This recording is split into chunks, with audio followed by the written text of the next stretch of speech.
Okay, this is the Ogre from MattOgre.com and WeTheArm.com and Basin Sports, and I've got here a bunch of subcompact single stack 9mm. Here's probably one that started the whole craze. This is the Ruger LC9 9mm. Retail on them at $349, and this is basically a straight up double action pull, double action only, simple safety, rudimentary. Feels kind of cheap, really narrow in the grip, doesn't really feel good, doesn't really shoot all that great either. Stepping up in quality in some of the new guns that have come out since then. Of course, we've got the Springfield EMP, which is a custom 1911, retailing at $1,079. It's got all the custom 1911 features: beaver tail, ambi safety, tritium night sights. Really good looking gun, really sharp. It's a bushingless bull barrel, and it does a very good job if you want a 1911.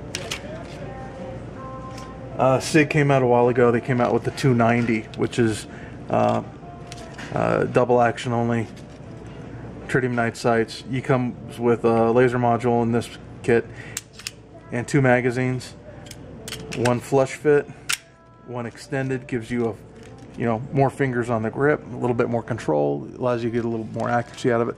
Very smooth trigger, very accurate gun. I really like that one a lot.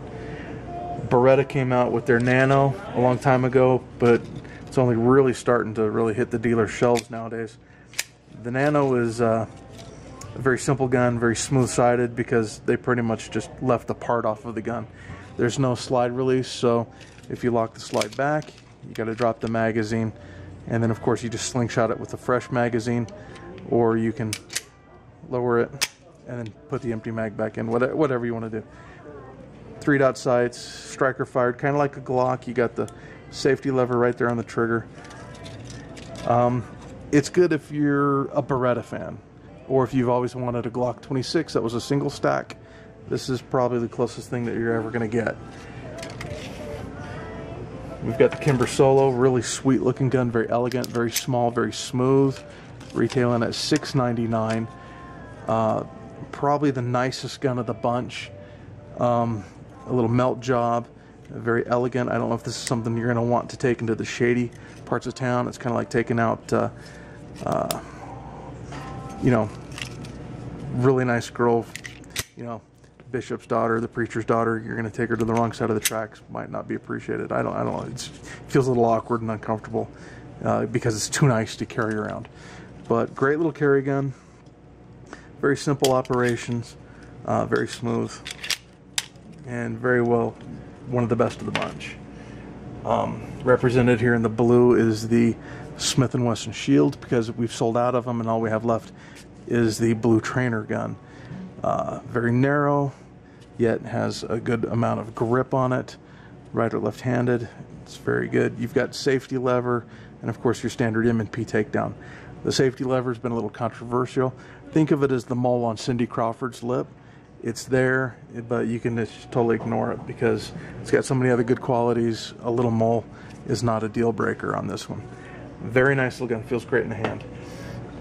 And here's my #1 favorite out of the bunch. This is the SIG 938, retailing for 20 bucks more than the SIG 290 or the Beretta Nano, or not the Nano, the Solo. Tritium night sights, ambi safety, kind of like that cut down 1911. It's got that 1911 look to it, and it is a single action only. So it compares more closely to the EMP, which is the only really thing in its class. Similar width on the grip, but the SIG is just a little bit more narrow.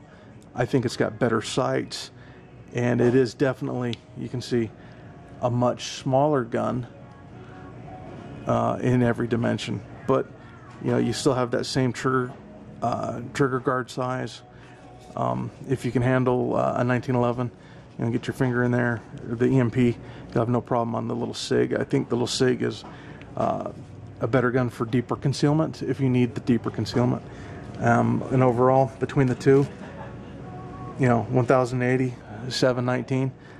I'll take the SIG every time. That SIG is a great little gun. Every gun has its pros and cons. Feature for feature, we're looking at different interpretations of what is going to be a really good concealed carry gun. A lot of guys like the PF9 Keltec or the Ruger, the little copy Ruger LC9, very similar, and they're inexpensive and they are a good gun. It's a good value. However, stepping up in quality, you're getting a much better gun going into something else. The Beretta Nano at $429, you know, not too much more than the Ruger, and you are getting a better pistol. The little Nano is interesting, and there's some other single stack guns out there on the market for the Subcompact 9. But you're talking about a gun, in some cases, the same size or even smaller than some of the 380s on the market, and you're getting a lot more firepower, a lot more stopping power, a lot more energy, and ammunition that costs less than the 380 auto. So look at these compact 9s. If you've been thinking about doing a 380, there's no reason to reduce your stopping power that much. You can get a 9mm, and for a reasonable amount of money, the feature set is amazing, and I recommend these guys highly. So that huge wave of 380 autos, the subcompact 380s, that's been real popular for the last few years. We now have got the 9mm. This is definitely a step in the right direction, and this guy right here is definitely the best step in the right direction. I forgot to say that the retail price on the Smith & Wesson Shield is about $400, so about the same as the Nano. If you want that polymer framed striker fired gun, that's my choice. In that would be the Shield. I really like the Solo, but for 20 bucks more, I think I'd get that SIG right there. I'm a little bit more comfortable with that single action pull than I am a long, heavy double action. Out of the holster on the buzzer, you get on target a little bit, quicker and better accuracy with the single action. At least that is my experience. Your mileage may vary, but there you go. The whole slew of subcompact 9mm for you to choose from. If you want one of these guns, hit us at basinsports.com, give us a call, or stop by 511 West Main Street here in Vernal, Utah. Peace.